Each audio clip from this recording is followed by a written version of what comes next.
Hello everyone, স্বাগতম জানাচ্ছি আজকের ইউটিউব সেশনে। তো আজকে আমরা আরও 20 কোয়েশ্চেন ডিসকাস করব, যেগুলো আপনার আসাম এলপি এবং ইউপি টেটের জন্য খুব বেশি ইম্পর্ট্যান্ট। তো কাইন্ডলি এইগুলো ইগনোর করবেন না। যদি আপনি এর আগের ভিডিওগুলো দেখতে চান তাহলে এখানে ক্লিক করলে আপনি সিডিপি সিরিজের বাকি 7th ভিডিওসগুলো 7টি ভিডিও যেগুলো আমরা অলরেডি ডিসকাস করে নিয়েছিলাম সিডিপির এমসিকিউ, সেগুলো আপনি পেয়ে যাবেন। এবং শুরু করার আগে আবারও একবার রিকোয়েস্ট করব, কাইন্ডলি এই চ্যানেলটি সাবস্ক্রাইব করে নিন এবং বেল আইকনটি প্রেস করে নিন। তাহলে শুরু করা যাক আজকের সেশনটি। প্রথম আমাদের কোয়েশ্চেন হচ্ছে টিএলএম অর্থাৎ teaching learning materials should be used. তো কী জন্য টিএলএম? যেমন অনেক ধরনের টিএলএম আছে, যেমন কম্পিউটার সেটা হচ্ছে অডিও ভিজুয়াল টিএলএম, গ্লোব সেটা ভিজুয়াল টিএলএম, এরপর এরকম ব্ল্যাকবোর্ড আছে সেটাও ভিজুয়াল, টিভি সেটাও অডিও ভিজুয়াল, এরপর আছে টেপ রেকর্ডার সেটাও কিন্তু অডিও মানে অডিও, রেডিও আছে সেটাও অডিও, মানচিত্র সেটা ভিজুয়াল, গ্রামোফোন সেটাও অডিও। তো আমরা অলরেডি ডিসকাস করে নিয়েছি টিএলএমের উপর অনেকগুলো কোয়েশ্চেন। তো যদি আপনি টিএলএমের মানে কনসেপ্ট বেসড যেটা ভিডিও বানিয়েছিলাম, যেখানে ডিসকাস করেছিলাম টিএলএম এবং সিসি, যদি দেখতে চান এখানে উপরের এখানে লিঙ্কে ক্লিক করলে আপনি টিএলএম সেই ভিডিওটি দেখতে পারবেন। তো টিএলএম কেন ব্যবহার করা উচিত, মানে সেটা শুদ্ধ উত্তর কী হবে? তো সেটা এগুলোর মধ্যে আমাদেরকে বেছে নিতে হবে। তো সেটা হচ্ছে ফ্যাসিলিটেট লার্নিং। অ্যাপ্রোপ্রিয়েট শুদ্ধ উত্তরটি হবে ফ্যাসিলিটেট লার্নিং, অর্থাৎ লার্নিংকে ফ্যাসিলিটেট সুবিধা দেওয়ার জন্য। টিএলএম হচ্ছে টিচারের এইড, অর্থাৎ সাহায্যকর্তা, এইড করে টিচার্সদেরকে অ্যাসিস্ট করে। তো কনক্রিট এক্সাম্পল সেটাও কিন্তু ঠিক আছে, কিন্তু অ্যাপ্রোপ্রিয়েট হবে ফ্যাসিলিটেট লার্নিং। বা মেক টিচিং ইমপ্রেসিভ সেটাও কিন্তু ঠিক, মেক টিচিং মোর ইউজফুল সেটাও কিন্তু একটু ঠিক, কিন্তু সবচেয়ে অ্যাপ্রোপ্রিয়েট হচ্ছে টিচার্সদেরকে ফ্যাসিলিটেট করার জন্য, লার্নিং সুবিধা দেওয়ার জন্য, বেশি বোঝানোর জন্য। মানে কম টিচার্স যখন পড়াবেন তখন ওদেরকে মানে এইডগুলো যেমন গ্লোব বা যেমন কম্পিউটার বা টিভি রেকর্ডার সবগুলো টিচার্সকে টিএলএম এইড হিসাবে মানে হেল্প করে থাকে, অ্যাসিস্ট করে থাকে। তো সেটাই হবে শুদ্ধ উত্তর, অপশান ডি। এরপরে কোয়েশন হচ্ছে Lev Vygotsky's social cultural perspective of learning emphasizes importance of dash learning in the learning process. তো এটা অলরেডি আমরা ডিসকাস বারবার করে নিয়েছিলাম লেভ ভাইগটস্কি, সেটা থেকে একটি কোয়েশ্চেন কিন্তু শিওর আসবেই লেভ ভাইগটস্কি থেকে। তো এখানে শুদ্ধ উত্তরটি হবে অপশন এ, অর্থাৎ cultural tools in the learning process. Attribution সেটা হবে না, মোটিভেশন হবে না, ইকুইলিব্রেশন হবে না।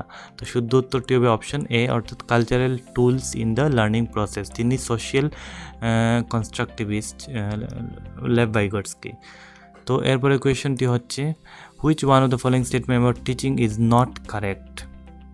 তো টিচিংয়ের বিষয়ে কোনটি কারেক্ট নয় সেটা আমাদেরকে বেছে নিতে হবে। Teaching is a tripolar process সেটা কারেক্ট, কিন্তু teaching is an interactive process সেটাও correct. Teaching is an teaching is a process confined only to classroom সেটা কিন্তু কারেক্ট নয়। শুদ্ধ উত্তরটি হবে অপশন সি, মানে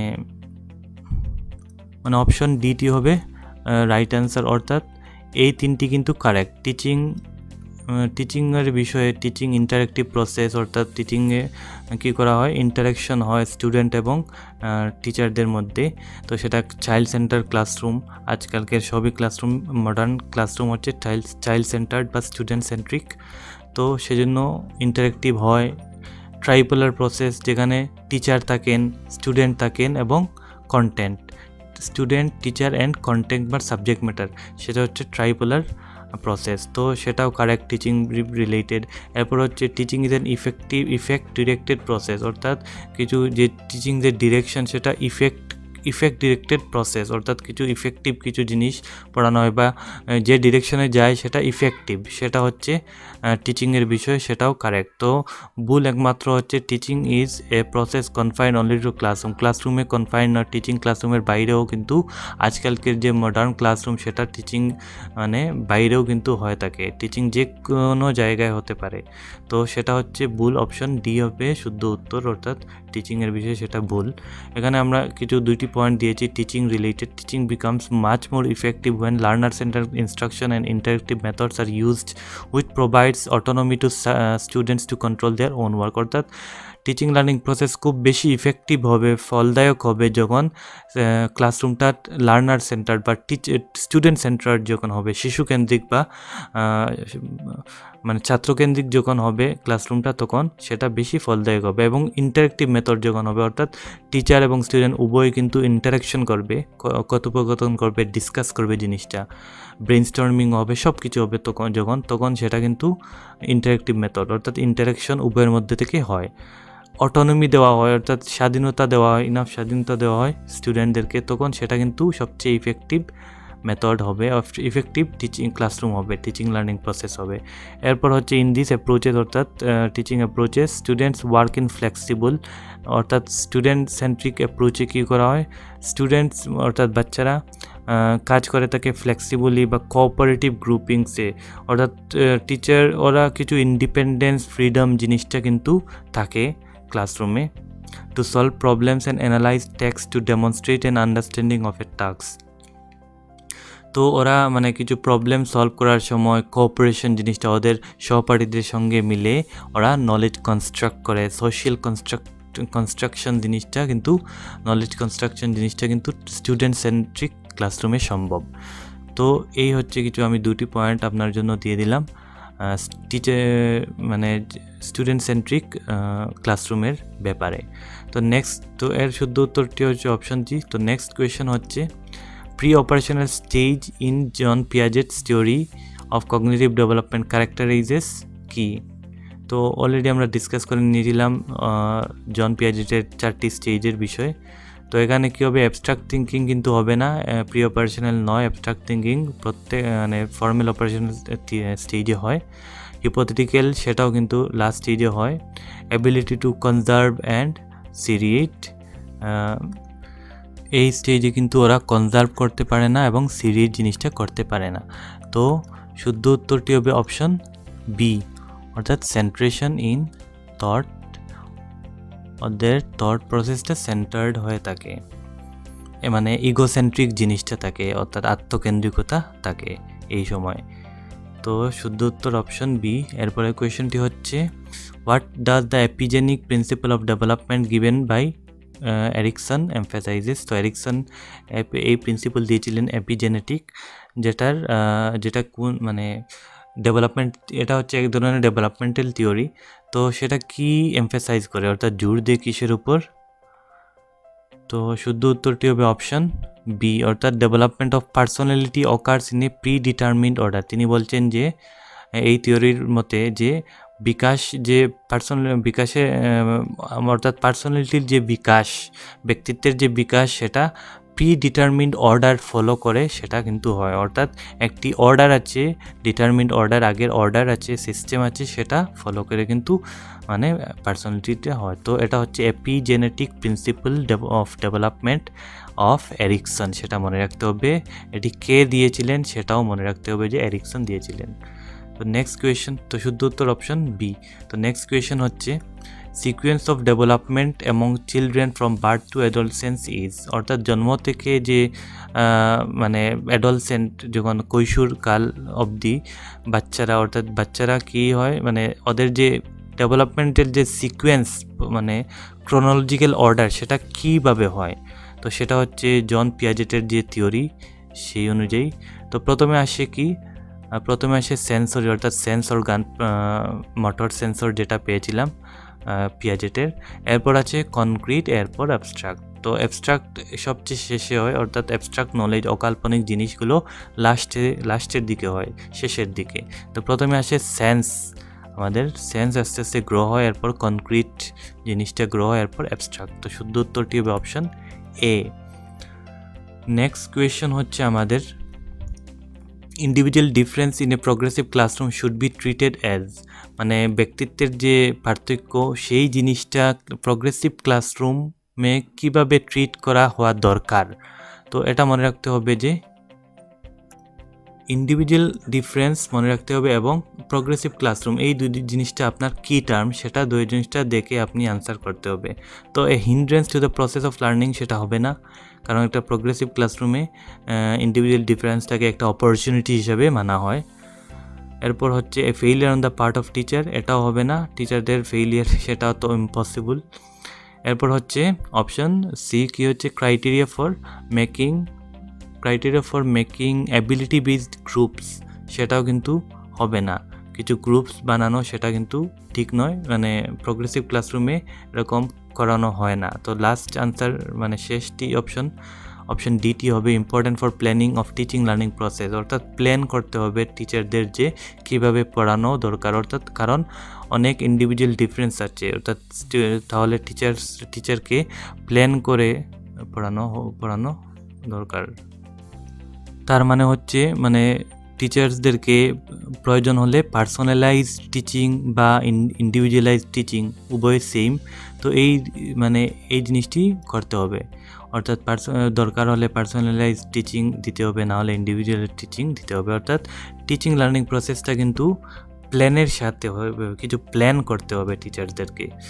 যদি ইন্ডিভিজুয়াল ডিফারেন্স মানে জিনিসটা ক্লাসরুমে হয়, প্রোগ্রেসিভ ক্লাসরুমে সেটাই এরকমভাবেই ট্রিট করতে হবে, কিছু প্ল্যানের সাথে টিচিং লার্নিং প্রসেসটা প্রসিড করতে হবে। এরপরে কোয়েশ্চেন হচ্ছে the last stage of development according to Erikson, সেটা কি? তো আমরা পেয়েছিলাম টোটাল 8টি স্টেজ পেয়েছিলাম, 8 stage of moral development of মানে সাইকোসোশিয়াল, মরাল ডেভেলপমেন্ট থিওরি হচ্ছে এরিকসনের কলবার্গের। এরিকসনের যে থিওরি সেটা হচ্ছে Erikson psychosocial theory of development. তো সেখানে টোটাল 8টি স্টেজের কথা বলা হয়েছে। তো Erikson's theory of psychosocial developmental stage, total 8টি স্টেজ। সবের শেষের স্টেজটি হচ্ছে কি? সেটা হবে ইগো ইন্টিগ্রিটি ভার্সাস ডেসপায়ার। যখন মানুষ 65 ইয়ার্সের ঊর্ধ্বে হয়ে যায় তখন মানুষরা মানে ওদের ইগো ইন্টিগ্রিটি জিনিসটা ইনভলভ থাকে, এবং না হলে ডেসপেয়ার, যদি কোনো ভালো জিনিস করে তাহলে ওরা খুব বেশি ইগো ফিল করে, যেমন আমি করেছি জিনিসটা। তো যদিও ওদের মানে কোনো কিছু প্রাউড ফিল করার কোনো থাকে না, তাহলে ওরা অনেক ডেসপেয়ার হয়ে যায়, নিরাশ হয়ে যায় এই সময়। তো সেটা হচ্ছে 8 স্টেজ, অর্থাৎ 8 নম্বর স্টেজ হচ্ছে ইগো ইন্টিগ্রিটি ভার্সাস ডেসপেয়ার। এরপরে কোয়েশ্চেন হচ্ছে according to right of persons with disability act, যেটা 2016-এ মডিফাই করা হয়েছে, which of the following term is appropriate to use, কোনটি মানে সেই অ্যাক্টের মতে 2016 যে অ্যাক্ট সেটার মতে কোন মানে ডিসেবল স্টুডেন্টদেরকে কি বলা উচিত, সেটা এই অ্যাক্টের মতে 2016 অ্যাক্টের মতে, right of person with disability act. তো সেটার মতে ওদেরকে কোনটি অ্যাপ্রোপ্রিয়েট, কোন ওয়ার্ডটি? তো শুদ্ধ উত্তরটি হবে অপশন সি, অর্থাৎ স্টুডেন্ট উইথ ফিজিক্যাল ডিসেবিলিটি। যদি ডিসেবল থাকে তাহলে ওদেরকে স্টুডেন্ট উইথ ফিজিক্যাল ডিসেবিলিটি সেটা বলতে হবে, রিটার্ডেড বললে হবে না, হ্যান্ডিক্যাপ স্টুডেন্ট বললে হবে না, ক্রিপল বডি হলে হবে না। শুদ্ধ উত্তরটি হবে option C, student with physical disability.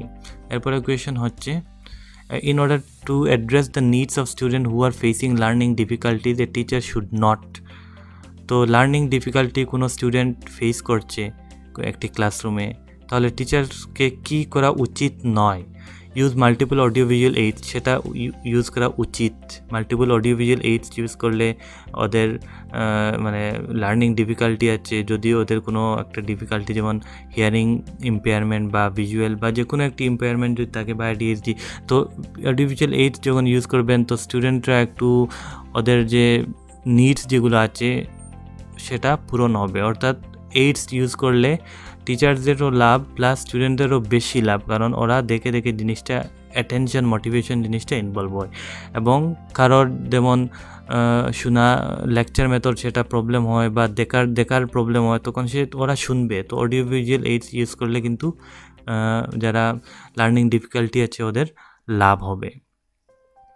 এরপর হচ্ছে ইউজ কনস্ট্রাকটিভ পেডাগজিক্যাল অ্যাপ্রোচেস, সেটাও হবে যদি ভালো একটি কিছু পেডাগজিক্যাল অ্যাপ্রোচেস ইউজ করে থাকেন, কিছু স্ট্র্যাটেজি ইউজ করে থাকেন পড়ানোর সময়, কিছু নতুন নতুন জিনিস ইনোভেট করতে থাকেন, পড়ার স্টাইল বদলে থাকেন, যেগুলো মানে লার্নিং ডিফিকাল্টি স্টুডেন্টের জন্য অনেক লাভবান হতে পারে।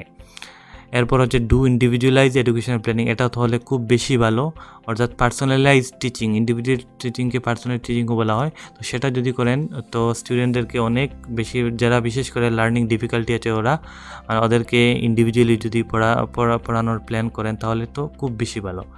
তো এই তিনটি কিন্তু হলে খুব বেশি ভালো। শুধু এটি হলে ভালো নয়, অর্থাৎ practice rigid structure for pedagogy and assessment, সেটা কিন্তু রিজিড কোনো স্ট্রাকচার পেডাগজি ফলো করলে কিন্তু মানে এক ধরনের ইউনিফর্মলি সব স্টুডেন্টদের সাথে সেম পেডাগজি বা অ্যাসেসমেন্ট স্ট্রাকচার, রিজিড খুব শক্ত স্ট্রাকচার, সেটা ইউজ করলে কিন্তু যারা লার্নিং ডিফিকাল্টি ফেস করছে ক্লাসে ওদের জন্য অনেক ক্ষতিকারক। তো লাভবান হতে পারবেন না, ইফেক্টিভ হবে না ওদের জন্য। তো সুতরাং শুদ্ধ উত্তরটি হবে অপশন ডি। নেক্সট কোয়েশ্চেন হচ্ছে dash is the primary identifying feature of creativity. তো ক্রিয়েটিভিটির কোনটি মানে ভালো ফিচার আইডেন্টিফাই করার জন্য প্রত্যেক দিন মনে রাখবে যে ডাইভার্জেন্ট থিঙ্কিং সেটা কিন্তু ক্রিয়েটিভিটির সাথে যুক্ত, কনভার্জেন্ট থিঙ্কিং নয় বা অ্যাটেন্টিভনেস নয়। যদি অপশনে আপনি ডাইভার্জেন্ট থিঙ্কিং পান তাহলে ক্রিয়েটিভিটির সাথে, তাহলে সেটা হবে শুদ্ধ উত্তর। আর যদি ডাইভার্জেন্ট থিঙ্কিং পান না থাকে না, বা যদি ক্রিটিক্যাল থিঙ্কিং থাকে তাহলে সেটাও কিন্তু শুদ্ধ উত্তর হবে। ক্রিটিক্যাল থিঙ্কিং, ডাইভার্জেন্ট থিঙ্কিং, যদি ডাইভার্জেন্ট থাকে তাহলে সেটা রাইট অ্যান্সার, ক্রিটিক্যাল থাকলে রাইট নেক্সট। এরপর যদি ডাইভার্জেন্টও থাকে না, ক্রিটিক্যালও থাকে না, তাহলে যদি কনভার্জেন্ট থাকে তাহলে সেটা হবে রাইট। তো ক্রিয়েটিভিটির সাথে অ্যাপ্রোপ্রিয়েট হবে ডাইভার্জেন্ট থিঙ্কিং, ক্রিটিক্যাল থিঙ্কিং। তো শুদ্ধ উত্তর অপশন বি। নেক্সট কোয়েশ্চেন হচ্ছে in order to address learner from diverse background, অর্থাৎ ভিন্ন ব্যাকগ্রাউন্ডের স্টুডেন্ট, অর্থাৎ কেউ মেন্টালি রিটার্ডেড, কেউ গিফটেড, কেউ স্লো লার্নার, কেউ ফিজিক্যালি ইম্পেয়ার্ড। তো ওদেরকে অ্যাড্রেস করার জন্য, ওদের লার্নিং নিডসগুলোকে অ্যাড্রেস করার জন্য টিচার্সকে কী করতে হবে? টিচার্সকে avoid talking about aspect related to diversity না দেওয়া, ডাইভার্সিটি অর্থাৎ ভিন্ন এক্সাম্পল না দেওয়া, ভিন্ন অ্যাসপেক্টের নাও দেওয়া, সেটা কিন্তু ভুল, অ্যাকচুয়ালি টিচারকে দিতে হবে। এরপর use standardise assessment for all, প্রত্যেকের জন্য যদি সেম অ্যাসেসমেন্ট স্টাইল করা হয় তাহলে সেটা কিন্তু রিজিড হয়ে যাবে এবং ডাইভার্স ব্যাকগ্রাউন্ড সেটা অ্যাড্রেস করা হবে না। Use statement that strengthen negative stereotype, সেটা হলে তো ডেফিনেটলি নট। তো শুদ্ধ উত্তরটি হবে অপশন বি, অর্থাৎ use example from diverse setting. যখন উনি পড়ানোর সময় যদি ডাইভার্স সেটিংয়ের এক্সাম্পল দিয়ে থাকেন, শুধু এক ধরনের এক্সাম্পল না দিয়ে প্রত্যেক ভিন্ন ভিন্ন এক্সাম্পল দিয়ে থাকেন, ভিন্ন সেটিংয়ের এক্সাম্পল দিয়ে থাকেন, তাহলে স্টুডেন্টরা মানে ডাইভার্স ব্যাকগ্রাউন্ডের স্টুডেন্টরা লাভবান হবে। তো শুদ্ধ উত্তরটি হবে অপশন বি, টিচার্সকে প্রত্যেক সময় ডাইভার্স এক্সাম্পল দিতে হবে, ডাইভার্স সেটিংয়ের এক্সাম্পল দিতে হবে। নেক্সট কোয়েশ্চেন হচ্ছে the ego obeys the principle of. তো এটি হচ্ছে সিগমান্ড ফ্রয়েডের থিওরি, সাইকোঅ্যানালিটিক থিওরি। তো সেটা আমরা পেয়েছিলাম যে ইগো এবং সুপার ইগো, এই তিনটি পেয়েছিলাম ডোমেইন। তো ইড কি হয়? ইড হচ্ছে প্লেজার সিকিং প্রিন্সিপাল, অর্থাৎ সে আনন্দ উপভোগ করার সময় খুব বেশি ইচ্ছুক, প্লেজার সিকিং প্রিন্সিপাল, অর্থাৎ ওকে যদি আনন্দ দেও তাহলে খুব বেশি সে ভালো পায়, অর্থাৎ এই সময় বাচ্চারা খুব বেশি আনন্দ উপভোগ করার মানে ইচ্ছুক। অর্থাৎ ওর যদি বলে যে আই নিডেড চকলেট, তাহলে ওকে চকলেট না দিলেই হবে না আপনার। তো ও অন্য কোনো রিজন বুঝবে না, যদি যেমন চকলেট শেষ হয়ে গেছে বা যে মার্কেট থেকে আপনি চকলেট আনবেন সেটা আজ বন্ধ, তো সে কোনো রিজন বুঝবে না, ওর চকলেট লাগে মানে চকলেট লাগে। তো সেটা হচ্ছে ইড, অর্থাৎ প্লেজার সিকিং, অর্থাৎ আনন্দ উপভোগ করার প্রিন্সিপাল হচ্ছে ইড। এরপর হচ্ছে সুপার ইগো, সেটা কিন্তু ইডের উল্টোটা, সেটা কিন্তু একদম আইডিয়ালিস্ট, একদম আইডিয়াল, অর্থাৎ পুরো আদর্শবাদ জিনিসটা কিন্তু সুপার ইগো। অর্থাৎ সে যদি একটা বাচ্চা মানে ইড সময় বাচ্চা বলবে যে I need a chocolate any how, তো কিন্তু সুপার ইগো বলবে যে না, মানে সুপার ইগো কারোর যদি থাকে তাহলে সে বলবে যে না, এই চকলেট খেলে আমার খারাপ হবে, শরীরে মুখে কিছু দাগ ফুটে যাবে, এরকম ওরা খুব আদর্শবাদী চিন্তাধারা করে থাকে সুপার ইগো। কিন্তু ইগো হচ্ছে রিয়েলিটি প্রিন্সিপল, অর্থাৎ সে ভাবে আছে ঠিক আছে একটা চকলেট, একটু সামান্য চকলেট খেয়ে নাও। তো ব্যালেন্স জিনিসটা কিন্তু ইগোয় থাকে। তো ইগো সুপার ইগো একদম এক্সট্রিম, আর এটা অন্যদিকে এক্সট্রিম, প্লেজারে এক্সট্রিম, আর এটা আইডিয়ালে এক্সট্রিম। এবং ইগো হচ্ছে ব্যালেন্সড, অর্থাৎ মধ্যখানে থাকে, অর্থাৎ রিয়েলিটি প্রিন্সিপল, অর্থাৎ রিয়েল জিনিস উপর, অর্থাৎ ব্যালেন্স থাকার জিনিসটা হচ্ছে রিয়েলিটি প্রিন্সিপল, সেটা হচ্ছে ইগো। এরপর হচ্ছে motivation to learn can be sustain by, পড়ার মোটিভেশন সাস্টেইন করার জন্য, কন্টিনিউ করার জন্য কী করা উচিত? পানিশ দ্য চাইল্ড, সেটা হবে না। Focusing, giving very easy tasks on children, easy কিছু পড়ানো, সেটা হবে না। কোনো কিছু দেওয়া ইজি, কোনো এক্সাম মানে কোনো ছাত্রদেরকে ইজি কোনো কিছু করার জন্য বলা, সেটা হবে না। ফোকাসিং অন রুট মেমোরাইজেশন, কিছু মুখস্থ করা, সেটাও হবে না। শুদ্ধ উত্তরটি হবে focusing on mastery oriented goals. এরপরের কোয়েশ্চেনটি হচ্ছে which of the following is most effective mode of teaching learning? কোনটি হচ্ছে সবচেয়ে বেশি effective? Rote memorization of content, সেটা তো হবেই না। এরপর হচ্ছে ইমিটেশন অ্যান্ড রিপিটেশন, সেটাও হবে না। এরপর হচ্ছে অবজারভেশন উইদাউট অ্যানালাইসিস ছাড়া শুধু অবজার্ভ করা, সেটা হবে না। তো শুদ্ধ উত্তরটি হবে অপশন বি, অর্থাৎ exploration of relationship between concept, একটি কনসেপ্ট এবং আরেকটি কনসেপ্টের সাথে কোনো তফাৎ, ডিফারেন্স, সিমিলারিটি, সেগুলো অ্যানালাইজ করা, এক্সপ্লোর করা, আর কি আছে। তো সেটা হচ্ছে effective mode of teaching learning. সেটার লাভ হবে এটা যে ছাত্ররা মানে অ্যানালাইজ করার ক্রিটিক্যাল থিঙ্কিং জিনিসটা ওদের ইনক্রিজ হবে, বাড়বে। এরপর কোয়েশ্চেন হচ্ছে which of this is not of the life stage virtuals development according to এরিকসনের যে 8টি থিওরি আছে, আমরা যেমন সাইকোসোশিয়াল থিওরি, যে ট্রাস্ট, মিসট্রাস্ট, এরপর autonomy, shame, initiative, guilt, industry, inferiority, identity, confusion, intimacy, isolation, generativity, stagnation, integrity, despair, এই 8টি স্টেজ এর সময় দেওয়া আছে এখানে, কোন স্টেজে হয়, কোন বয়সে হয়। তো প্রত্যেক স্টেজের কিন্তু কিছু ভার্চুজ আছে, গুণাবলী আছে, কোন স্টেজে কি হয়, ভার্চুজ আছে, সেগুলো আপনাকে শিখতেই হবে। তো প্রথম স্টেজ হোপ, এরপর উইল, এরপর পারপাস, এরপর কম্পিটেন্সি, ফিডেলিটি, লাভ, কেয়ার, উইজডম। তো এগুলো 8টি আপনাকে শিখতে হবে। তো এর মধ্যে লাইফ স্টেজ ভার্চু যেগুলো 8টি আছে, সেগুলোর মধ্যে এই যে আছে 8টি ভার্চুজ, তো কোনটি নয়? তো হোপ আছে, লাভ আছে, উইজডমও আছে, কিন্তু অনেস্টি নেই, অর্থাৎ অপশান সি হচ্ছে রাইট অ্যান্সার। তো আপনাকে এই 4টি মুখস্থ করতেই হবে। তো এরপর হচ্ছে constructivist view of learning suggest that children dash construction of their own knowledge. Children constructivist theory যারা যেমন পিয়াজেট বা ভাইগটস্কি, ওদের মতে লার্নিং চিলড্রেন কীভাবে মানে নিজের নলেজ কনস্ট্রাক্ট করে, তৈরি করে। তো এর শুদ্ধ উত্তরটি হবে option C, plan active role. বাচ্চারা অ্যাক্টিভ রুল, অর্থাৎ খুব অ্যাক্টিভলি হয়, ওরা নিজে নিজে কিছু কনস্ট্রাক্ট করে, কোনো নলেজ কনস্ট্রাক্ট করে। হ্যাভ নো রুল, সেটা ভুল হবে। সোললি ডিপেন্ডেন্ট অন অ্যাডাল্টস, অন্যদের উপর ডিপেন্ডেন্ট, সেটাও কমপ্লিটলি রং। আর solely dependent on text book, সেটাও ভুল।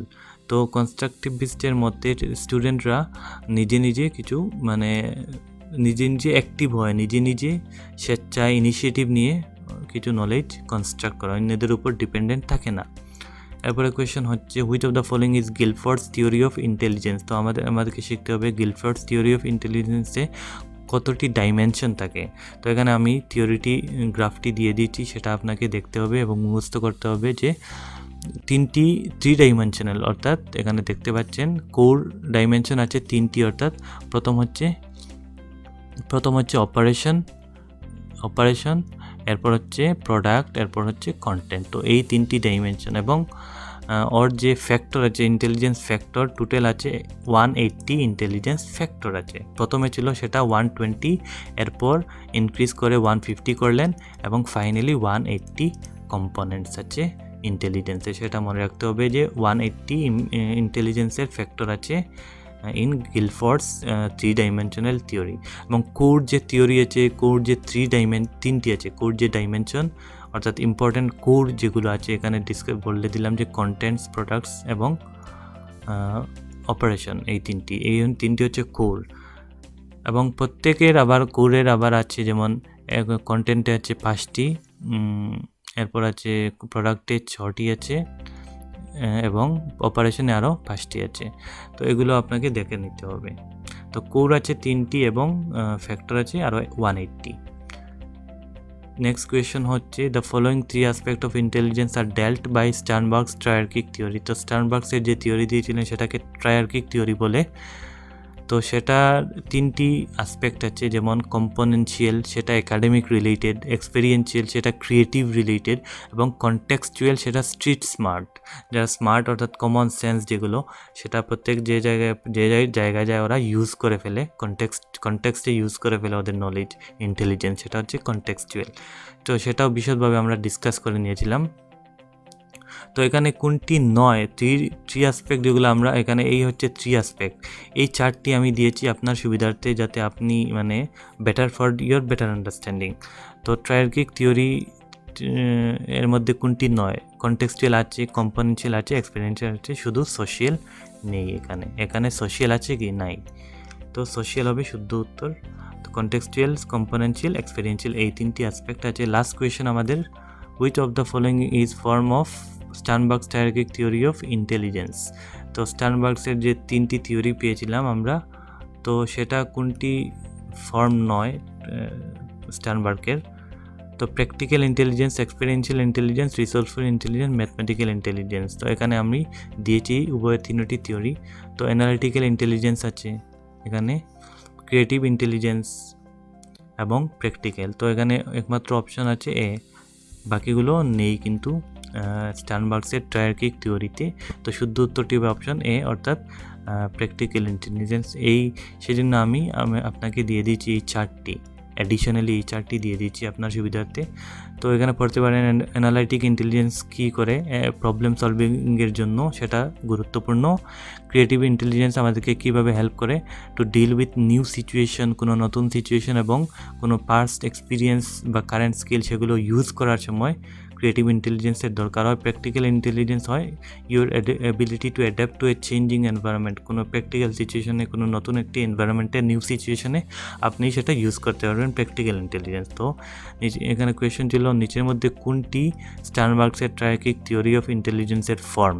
তো এক্সপেরিমেন্ট নয়, রিসোর্সফুল নয় এবং ম্যাথমেটিক্যাল নয়। শুদ্ধ উত্তরটি হবে অপশন এ, প্র্যাকটিক্যাল ইন্টেলিজেন্স। তো এই হলো আজকের জন্য 20 কোয়েশ্চেন। নেক্সট ভিডিওতে আমরা আরও 20 কোয়েশ্চেন ডিসকাস করে নেব। আপনি যদি রেগুলারলি আপডেট পেতে চান তাহলে কাইন্ডলি এই চ্যানেলটি সাবস্ক্রাইব করে নিন এবং বেল আইকনটি প্রেস করতে ভুলবেন না, যাতে আপনি ফিউচারে নতুন কোনো নোটিফিকেশন পেতে পারেন।